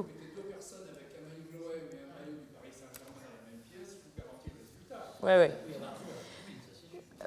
Voilà, c'est ça. C'est-à-dire que là, vous risquez un trouble à l'ordre public, mais vous ne risquez pas directement un trouble aux valeurs républicaines. Enfin, en tout cas, les évolutions juridiques dont on a parlé ce soir visent le signe qui met en cause la laïcité. Donc, on voit mal directement des appartenances sportives mettre en cause la laïcité. Mais un trouble à l'ordre, c'est certainement plausible. Attendez, alors là, je vais donner la parole ici parce qu'on a les chats. Oui, bon, je pense que les réponses seront rapides, mais j'ai un intervenant quand même qui nous dit il faut faire un retour sur le futur, direction 1905. Voilà, c'est-à-dire, bon, la loi de 1905 pourrait très bien suffire. Hein. Bon, je ne suis pas loin de penser ça. Mais ce même intervenant parle du concept républicain de la laïcité tel qu'on l'a maintenant dans nos lois, et il dit la France me semble être le seul pays occidental qui a ce concept de la laïcité sous cette forme, et je trouve que c'est anachronique. Dit l'intervenant. Et il dit aussi, ce qui va un peu avec, le même intervenant, la laïcité et le droit de l'homme. Et les droits de l'homme, est-ce que c'est pas contradictoire ? Puisque la laïcité, ce concept de laïcité n'est pas contradictoire avec la vision des droits de l'homme. Bon, je pense que vous aurez assez vite répondu. Ça dépend un peu de quelle laïcité on parle. Si on fait le retour à la loi de 1905, la loi de 1905, son article 1er dispose que la République assure la liberté de conscience, elle garantit le libre exercice du culte. Donc ça, ce sont des droits humains importants.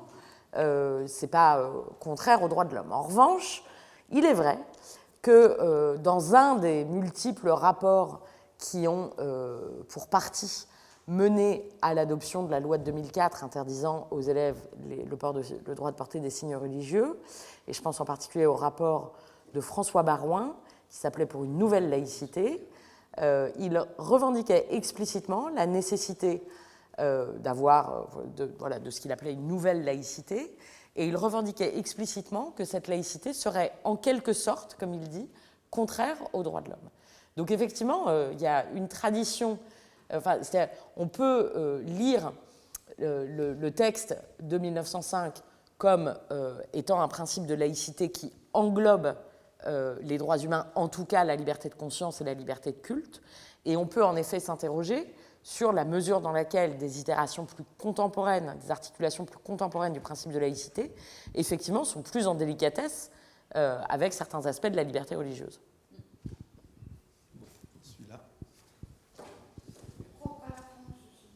Ah oui. Oui, alors, propre à la France, le terme de laïcité, il est quasiment propre à la France, ou en tout cas, il n'a pas d'équivalent fonctionnel, puisqu'il existe en Turquie, mais pour dire à peu près l'opposé, enfin, je vais vite, mais ce qui est important, c'est qu'en fait, à l'échelle de l'Europe, il y a un principe qui est en partage, qui est le principe de neutralité de l'État. Donc, même dans les États où il n'y a pas de séparation des églises et de l'État, il y a un principe de neutralité de l'État, de neutralité de l'action publique, et la neutralité de l'État, c'est une forme d'exigence d'équidistance au culte qui pèse sur l'action publique, qui aboutit à garantir l'égalité entre les citoyens. Et donc ça, ce n'est pas quelque chose qui est spécifique à la France. Alors, moi, j'ai quand même une petite réflexion. Vous avez quand même bon nombre de familles de confession musulmane, de confession juive, qui mettent leurs enfants dans des écoles privées catholiques, déjà parce que l'enseignement catholique accueille tout le monde très librement. La question, lorsqu'on inscrit nos enfants dans une école catholique, la question du baptême est posée, mais n'étant rien discriminante pour l'inscription dans l'établissement pour le plus grand nombre. Bien sûr, il y a des exceptions. Et lorsqu'on interroge ces parents en leur disant « mais ce n'est pas votre confession, pourquoi avoir fait le choix d'une école catholique et non pas d'une école musulmane ou juive ?» Les parents nous répondent « mais en fait, je n'ai pas fait le choix d'une confession, j'ai fait le choix d'un cadre dans lequel on enseigne le respect d'un certain nombre de règles, le respect de la croyance, quelle qu'elle soit. Parce que souvent aussi dans les écoles catholiques, vous parliez tout à l'heure du temps d'éducation religieuse, c'est un temps où justement on transmet une éducation religieuse de toutes les religions. Bien souvent, c'est un lieu d'échange sur l'ensemble des religions, puisque c'est là que sont rassemblés les enfants qui ne préparent pas de sacrement, qui ne sont pas baptisés et qui sont d'autres confessions. Et justement, est-ce qu'on ne pourrait pas se dire que ces temps de partage et d'échange sur les religions de chacun sont peut-être un très bel exemple de laïcité, parce que chacun existe avec apporte lors du débat et lors de l'échange sa propre histoire, sa propre éducation, et ne vit-on pas mieux ensemble en se connaissant les uns les autres? Enfin, c'est peut-être un peu la base, je sais pas, ça peut paraître naïf, mais... Non, mais attendez. Mais, merci. Alors, d'abord, il y a une chose qui est très importante, c'est que au terme de la loi Debré, donc qui a défini les modalités d'existence des écoles privées, toutes les écoles privées sous contrat ont l'interdiction de choisir leurs élèves sur le fondement des croyances. C'est-à-dire qu'en principe, une école catholique ne peut pas refuser un élève au motif qu'il ne serait pas catholique, une école juive ne peut pas refuser un élève au motif qu'il ne serait pas juif, etc., pour l'ensemble des établissements privés. C'est le principe. On sait qu'il y a des exceptions, et pas des exceptions, des violations de cette interdiction législative, et on s'interroge d'ailleurs sur le point de savoir pourquoi l'action publique est si timide, si inexistante, face à ces méconnaissances de la loi. Ce point étant précisé, en réalité, la difficulté pour répondre à votre question, c'est qu'il y a une extraordinaire variété d'établissements privés confessionnels. Et par exemple, vous dites qu'il y a un certain nombre de familles qui vont scolariser des enfants dans un établissement privé confessionnel, peu importe la confession, juste pour avoir le partage des valeurs ou un certain nombre de principes éducatifs. Mais il y a aussi, notamment à Paris ou dans certains grands centres urbains, toute autre chose qui se joue dans la scolarisation à l'école privée. Et en réalité, des stratégies sociales, d'entre-soi social, et c'est toute la discussion qu'il y a aujourd'hui sur l'absence de contrepartie qui est demandée aux établissements privés confessionnels qui reçoivent un très grand argent public sans prendre toute leur part aux efforts de démocratisation scolaire. Donc c'est toute la discussion autour des indices de position sociale, etc. Donc en fait, il y a toutes sortes de stratégies, et il y a aussi des établissements confessionnels, y compris chez les catholiques, qui ne reçoivent pas aisément des élèves de toutes les confessions. Donc en fait, il y a vraiment une très très grande variété. Après, plus sur la dimension vraiment de fond de votre question, c'est-à-dire est-ce que d'une certaine manière, la laïcité, ça ne serait pas une forme de pluralisme dans l'idée même qu'il peut y avoir des valeurs, des croyances, etc., bah, on peut aussi dire que c'est, d'une certaine manière, le projet de l'école laïque publique, telle qu'elle a pu exister. Je vous rappelle qu'au tout début de l'école publique laïque, il y a cette très fameuse circulaire de Jules Ferry aux instituteurs, où il n'a pas du tout ce discours sur un regard négatif ou dégradé sur la religion. Au contraire, il dit que l'instituteur doit respecter le sentiment religieux lorsqu'il est inculqué par le père de famille, c'est ainsi qu'on parlait en 1882, et que l'instituteur doit faire attention de ne pas froisser le sentiment religieux de l'élève. Donc voilà, il y avait aussi possiblement cette idée d'égalité et de respect des valeurs. Mais il me semble que plus près de nous pour répondre à votre question, après 2001, Régis Debray avait lui-même demandé qu'il y ait un enseignement de l'ensemble du fait religieux dans l'école publique. Alors je ne sais pas où ça en est maintenant. Oui, bah, c'est un peu un serpent de mer et ça prend toutes sortes de formes différentes, voilà, mais effectivement, donc, ça renvoie exactement à ce débat-là. C'est pas quelque chose qui est mais du coup, c'est pas spécifique à l'enseignement privé. Voilà. C'est pas nécessairement spécifique. Là, j'ai ici une question et une autre là-bas. Bon, je vous remercie d'abord d'avoir rappelé que l'enseignement privé prenait exactement le même pourcentage du budget de l'éducation nationale que l'enseignement public, parce que ça, les parents d'élèves du privé... Non, pas... Bah, si, 14% plus 4 milliards en aide locale. Oui, mais c'est 14%, donc il reste... 14% pour 18% des élèves.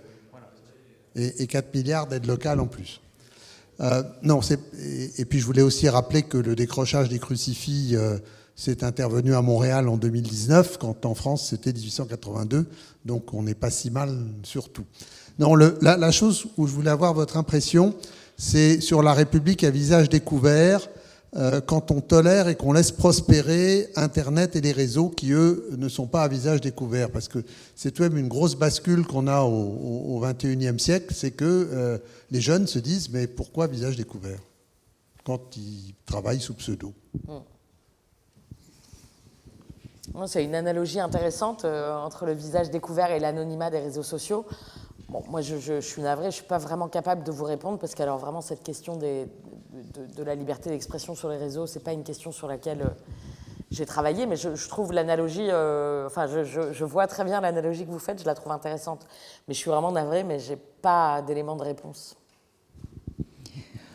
On a l'habitude de présenter la loi de 1905, enfin la laïcité, comme étant le principe de séparation de l'Église et de l'État. Ça a été vrai jusqu'en 2021, mais on continue toujours à dire que c'est le principe de séparation de l'Église et de l'État, puisque depuis 2021, l'État se donne le droit de regard sur le discours qui est tenu dans les établissements cultuels et confessionnels. Je ne me souviens plus des termes exacts de la loi, mais l'État maintenant peut faire fermer une mosquée, un lieu de culte, quel qu'il soit, je dis mosquée, mais quel qu'il soit, et peut également faire fermer une école, et c'est ce qui pourrait menacer l'école Averroès à Lille, et peut-être Stanislas, on ne sait jamais. Donc, est-ce qu'on peut encore parler de séparation de l'Église et de l'État ? On touche au problème des lois de la République et des lois des cultes. Alors, je ne sache pas qu'on soit revenu sur le principe de séparation des Églises et de l'État. Cela étant, une chose qui est assez intéressante, c'est qu'en fait, alors effectivement, souvent on dit la laïcité, c'est la séparation. En réalité, je pense que la laïcité a besoin d'au moins 3 éléments pour être... il y a au moins 3 dimensions de la laïcité. Il y a la séparation des Églises et de l'État, il y a la garantie du libre exercice du culte, et il y a la neutralité de l'action publique. Et qu'est-ce qu'on voit dans l'évolution autour de ces 3 pôles de la laïcité ? On voit que la neutralité a tendance à prendre sans cesse plus de place. On ne parle que de neutralité, puis d'ailleurs on ne parle plus seulement de neutralité de l'action publique, mais on parle aussi de la neutralité des personnes privées dans toute une série de circonstances. Et plus la neutralité grossit, plus d'une certaine manière, les deux autres pôles du triangle de sens de la laïcité sont affectés. Et notamment la séparation des églises et de l'État. Vous faites référence à la loi de 2021, la loi du 24 août 2021 confortant les principes de la République. Moi, ce que je trouve très frappant, c'est plutôt qu'on est beaucoup revenu dans cette loi sur le statut des associations cultuelles, qui sont les associations par lesquelles les cultes s'organisent. Et on a vraiment accru, avec la loi de 2021, le droit de regard des autorités publiques, et notamment du préfet, sur les modalités d'organisation interne des associations cultuelles. Et puis, il y a une sorte de mécanisme qui fait que désormais, tous les 5 ans, le préfet peut décider de revenir sur cette qualification d'association cultuelle. Donc je suis d'accord avec vous sur le fait que, je ne dirais pas qu'on est revenu sur la séparation, mais néanmoins, plus on se focalise sur la neutralité, plus ça peut se faire au détriment ou dans la fragilisation du principe de séparation. Néanmoins, les exemples que vous donnez, je ne les rangerai pas exactement dans la même catégorie. Par exemple, ce qui se passe au lycée Averroès n'a rien à voir avec la loi de 2021. C'est, à ma meilleure connaissance, un usage inédit du retrait d'un contrat d'association d'un établissement privé à l'État, qui est éminemment problématique parce qu'il semble reposer à titre principal sur un rapport fait par la Cour régionale des comptes, la Chambre régionale des comptes des Hauts-de-France, qui n'a aucune capacité, aucune compétence particulière en matière de contrôle pédagogique ou autre des établissements d'enseignement. Et donc là, je crois qu'on est vraiment plutôt dans ce qu'on évoquait il y a quelques instants, qui est un énième signe des anxiétés et d'une forme des anxiétés liées à l'islam et d'une forme d'inégalité dans la manière dont l'action publique se déploie par rapport aux différentes confessions. Parce que, en plus, la concomitance entre les informations qui ont été rendues publiques sur le lycée Averroès et celles qui ont été rendues publiques sur le lycée Stanislas, c'est quand même assez édifiante, notamment quand on prend la mesure de ce que, quelques semaines après la publication du rapport sur Stanislas, qui documente des violations très graves du contrat d'association avec l'État, la ministre de l'Éducation nationale, dans une émission de radio que j'ai entendue, indiquait qu'elle n'avait pas de suite à donner puisque l'inspection générale avait fait toute une série de recommandations et que donc l'établissement n'avait qu'à suivre les recommandations. Donc évidemment, le contraste avec ce qui se passe au lycée Averroès, où pour des violations qui semblent moindres du contrat, on est directement à une mesure inédite de retrait du contrat, c'est tout à fait édifiant. Mais qu'en est-il de l'ensemble de tous ces enseignants qui disent s'auto-censurer lorsqu'il s'agit d'enseigner certains aspects de l'histoire de France, même certains aspects d'avancées scientifiques de la part d'élèves? Oui, je crois que, là encore, je veux dire, moi, moi, je ne suis pas sociologue de l'éducation, je crois que ça a toujours existé. Hein, pour le coup, si on veut exalter l'école comme lieu d'éducation à la citoyenneté, au débat, à la contradiction, je veux dire, la contestation est une valeur démocratique. Hein, ou plus exactement, l'absence de contestation, en général, signe un mauvais présage pour la démocratie. Alors, je ne veux pas, par ces propos, ignorer un certain nombre de témoignages qui existent, etc. Mais moi, je n'en ai pas de mesures scientifiques. Non, tout n'est pas scientifique. Non, mais là, en l'occurrence, vous me demandez quand même mon avis comme chercheuse. Je ne vais pas vous donner mon avis, on n'est pas au café. Donc, on n'est pas au café. Mais néanmoins, il y a quand même de plus en plus d'enseignants qui témoignent de ça, de cette difficulté à enseigner. Je ne sais pas s'il y a de plus en plus d'enseignants qui témoignent de ça. Précisément, je ne le sais pas. Il y a une question sur le chat qui décentre un petit peu le problème, loin des questions d'enseignement, mais les questions scientifiques, parce qu'il y a beaucoup de scientifiques à l'Union rationaliste qui dit est-ce que la laïcité doit interdire que des théories scientifiques qui sont développées à partir de religions, est-ce qu'elles doivent être interdites? Voilà. Est-ce qu'il faut bloquer des théories scientifiques qui sont imprégnées par l'idéologie religieuse? Alors, moi, je ne suis pas sûre de savoir à quoi exactement il est fait référence, mais le principe de laïcité n'est pas là pour interdire. Ce n'est pas la vocation première du principe de laïcité. le principe de laïcité, à la rigueur, il interdit à l'action publique de faillir à l'obligation de neutralité religieuse, c'est-à-dire de véhiculer des normes religieuses, de favoriser des cultes au détriment d'autres, de traiter inégalement les citoyens. Mais ce n'est pas un principe d'interdiction substantielle ni de pratique scientifique. Je ne sais pas si la loi française a pour objectif de promouvoir l'universalisme dans la rédaction de ces lois, mais comment fait-elle, par exemple, en ce qui concerne la France, pour rendre cohérence le chorus qui fait déficit entre les musulmanes du Nord et les musulmanes du Sud? C'est pas du tout pareil. Vous avez en Iran des femmes qui demandent, se font même assassiner, pour ne pas porter le voile, et d'autres qui, au contraire, revendiquent le voile comme étant un outil d'émancipation, soi-disant. Alors, revendiquer le voile comme un outil j'ai d'émancipation, ou en entendu, tout cas j'ai revendiquer lu la ça. liberté de le porter. Voilà. Oui, effectivement, c'est-à-dire le positionnement par rapport à la loi, c'est effectivement, si on est soucieux de la liberté des femmes, on est éminemment soucieux du fait qu'elles ne se voient pas imposer le port de signes religieux, tout comme on peut être soucieux du fait qu'elles ne se voient pas interdire de porter des vêtements religieux. On peut donner des exemples personnels. Moi, je connais une femme musulmane, qui me dit, si je ne porte pas mon voile, dans le couloir de mon immeuble, c'est terminé pour moi. Donc, où est l'émancipation ? Mais il y a dans le droit français des textes, des dispositifs qui permettent de protéger les personnes contre les pressions qu'elles subissent à raison de la religion. Et c'est des dispositions qui existent depuis 1905.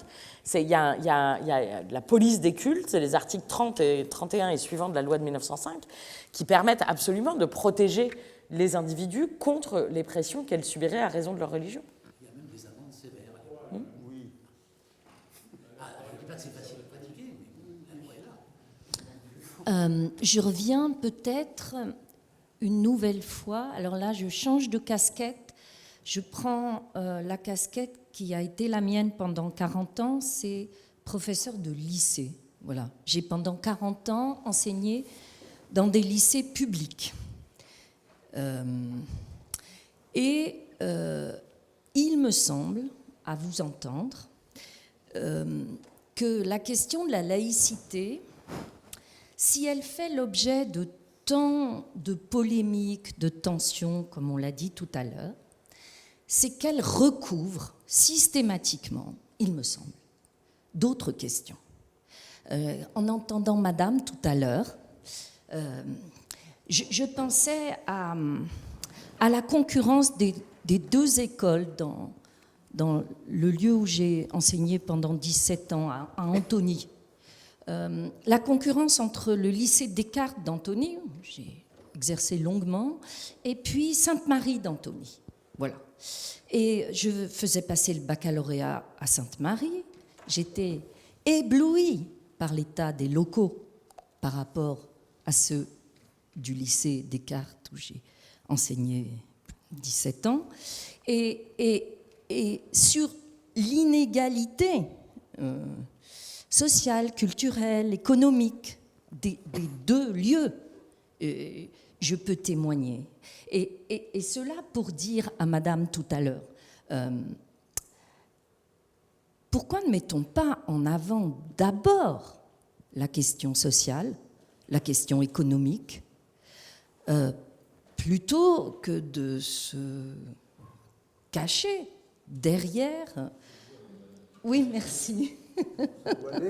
De se voiler derrière des questions plus idéologiques ou des questions de laïcité. Voilà.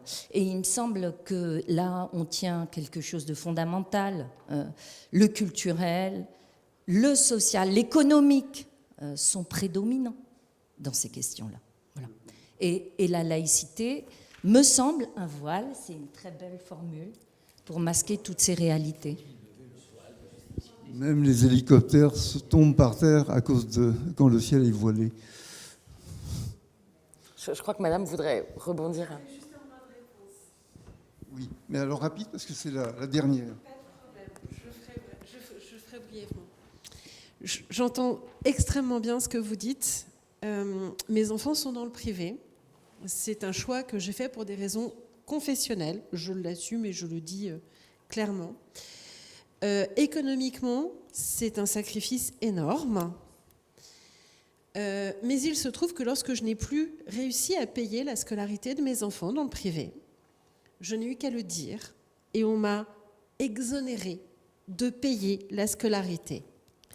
Il ne faut pas oublier que dans le privé catholique, dans de nombreux établissements, même si je suis tout à fait consciente que ce n'est pas le cas dans tous, il suffit de dire « je n'ai pas les moyens ».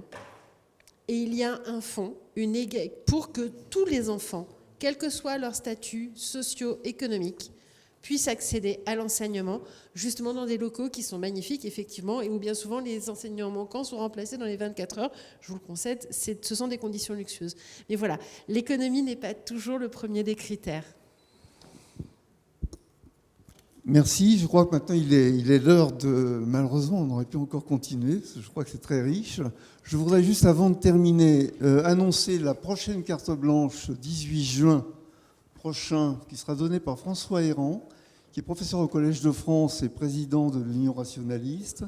Le thème sera « l'Église et les Lumières ». Vous voyez, face à la mortalité des enfants, le moment de Condorcet.